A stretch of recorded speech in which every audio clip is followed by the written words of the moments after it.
Presented by NR Films.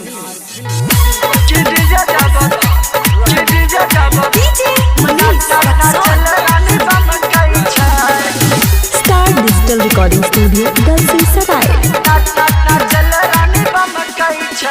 कि DJ जब धमकाई छाय रे रे रे नचल रानी बमकाई छाय कि देखी राजीव सन कई छाय कि डीजे जब धमकाई छाय रे रे रे नचल रानी बमकाई छाय कि देखी राजीव सन कई छाय रे बात नहीं माने नचल रानी कान भोजपुरी बजाबै चमकाई छाय रे रे रे अच्छा कि डीजे जब धमकाई छाय रे रे रे नचल रानी बमकाई छाय पागल कि देखी ᴜᴜsᴜ कई छाय नचल रानी बमकाई छाय कि डीजे जब धमकाई छाय रे रे रे लाजो शरम नहीं लागै छै ओकरा नाचे में छै बेहाल रे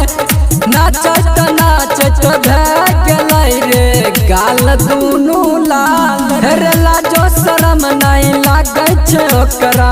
नाचे में छै बेहाल रे नाचत नाचत भए गेलै रे गाल दुनू लाल रे लगे छै चोली फटतै चोली पर गली चलतै डोरी पर लेजर लाइट चमकै रे रे रे रे कि डीजे जब धमकाई रे रे रे रे नचल रानी बमकाई रे कि देखी राजीव सन कई रे नचल रानी बमकाई छाय Music by Rajeevjk. नचल रानी बमकाई छाय चल हट मुझे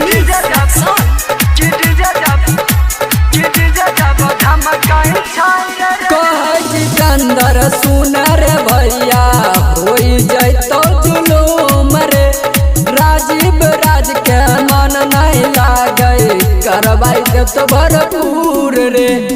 कह जितेंद्र सुन रे भैया हो जैतो जुलूम रे